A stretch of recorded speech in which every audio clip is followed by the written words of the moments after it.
In this section, we're talking about how to get hired as a master of ceremonies. Now, this could be the most simplest thing or the most difficult thing if you think about it. To me, it reminds me of when someone always asks another person who's fit, hey, how do you lose weight?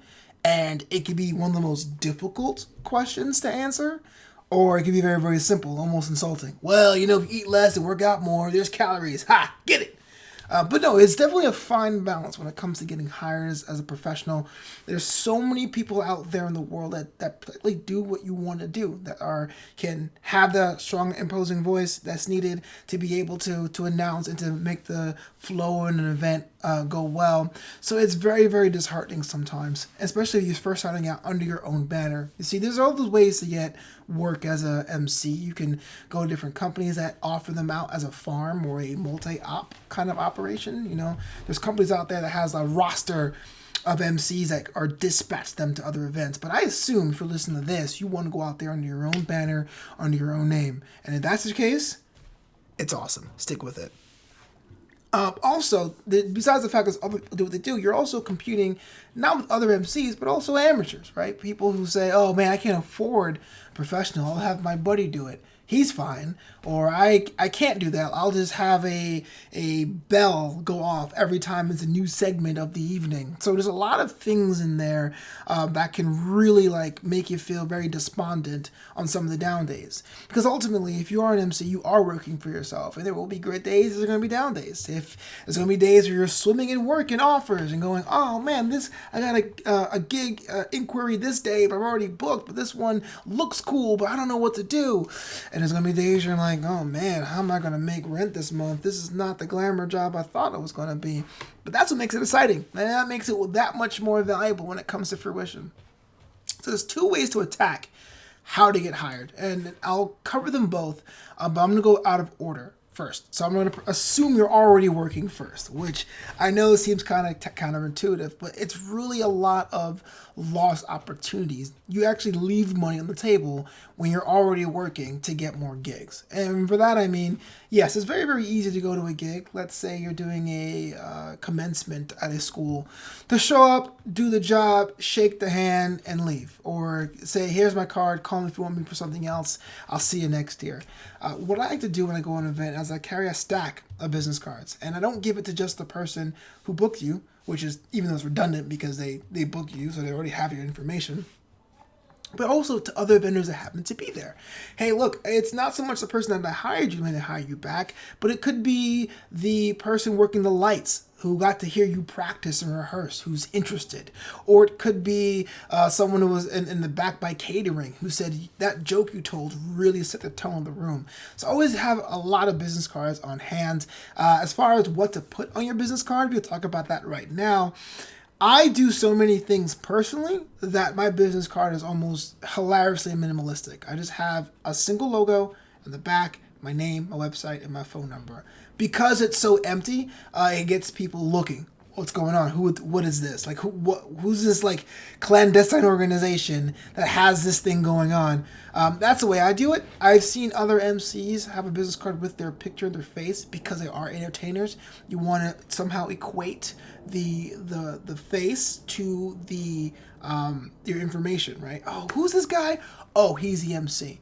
The one thing I suggest you don't do as in the Master of Ceremonies, because a lot of us who are starting out are doing this part-time or with other jobs, don't put disparate jobs together. For example, I'm a Master of Ceremonies and a comedian and a wedding DJ that also MCs. So those jobs kind of link together. That's why my business card is out for one experience. It's kind of blank and kind of minimalistic. If you sell shoes by day, you knit at night, and you MC on the weekends, do not just have one business card. It looks incredibly tacky. And you're basically telling your client that you're no better than the person that we're going to hire, the friend they're going to hire anyway. So the idea is to establish the tone that this is what you do 110%. Because it is kind of an odd purchase, especially for businesses, to say, wait, we're going to give money to someone to read cards? Why would we do that? But you have to import some value into what you're offering even before you even go out there. So you're out there at the event and you do have your business cards out and you're shaking hands, take time to strike up a conversation. Let people know there is a difference or similarity between your onstage persona and yourself. See, for me, I come from a professional wrestling background, so I talk very, very large. I go, ladies and gentlemen, boys and girls, children of all ages, right? If I, for example, walked off stage and I talked like that all the time, it would be pretty off-putting. It would be like, are you fake? Are you real? you know? So I always make a point to really chat up people to say, hey, look, this is how I sound. These are my insecurities. These are the things I'm looking for. These are things I am excited to be a part of. To really show that there is a performance aspect. Hey, this is me as a normal guy, but once the light goes on, I'm going to give you the entire show. But even before that, this is the second part now, even before you're hired, you decide that you want to strike out to be a master of ceremonies, what to do? Well, advertising seems pretty simple, right? You have to let people know that you exist. And ideally, we would all love to be in that word of mouth zone where you don't have to pay for advertising. People just know that you're so good, you're so great, that they're just telling your friends you got to hire you. And I'll be honest with you, I've gotten gigs that way. That's all well and good. But when it comes down to it, you're going to have to advertise. And where you are advertise and how much is definitely not an art or science. It's guesswork. A lot of it is guesswork. A lot of it is trying to see what works and what doesn't work for you. I suggest you put a couple dollar amount aside. You say, I don't know, $200 at first, or $100 a month at first, or if you can't afford that, say $50 a month at first, and try different ways to place your picture, your website. You could try local groups on Facebook, or a Facebook ad, or a Twitter ad, or you could do social media posting. You could do a local printout in your community newspaper. The idea is that there isn't going to be a right mix for everyone. I'll tell you my mix in a couple minutes or so. But the idea is that it's not a right mix for anyone. Don't get married into, well, this happened, this worked for this guy, so I wanted to be able to do the same thing for me. It really is an experiment, and I always audit the performance of my advertising. I'll say, hey, look, I tried this website. It's not working for me anymore. I'm going to take my money and do it elsewhere, because your money has to work for you. It makes no sense to put all your money into advertising and not have gigs come in. Now, with that said, you can have $1 billion in advertising, as you can see with the bigger companies at like sporting events. It doesn't necessarily equal business, but you want to put yourself in a position where you're seen. So for me personally, as of right now, I'm recording this on January 1st, 2020. I have a profile over at Wedding Wire because I'm a wedding DJ and MC. I have a profile currently deactivated, but I have a profile at The Bash, which is also owned by Wedding Wire and The Knot. They're all one company. I don't know if you guys know that, but it's true. Wedding Wire, The Knot, The Bash, they're all one company. I'll do a Facebook ad once every quarter just to see if I can get more followers to my accounts.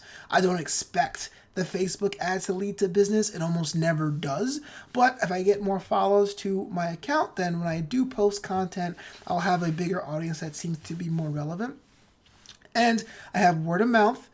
And what I also suggest, if you already know people in your field, if you know other MCs, always try to work with them to grow. You can tell this person, hey, look, I want some of the business that you can't handle, whether it's you're double booked or whether someone's coming below your rate.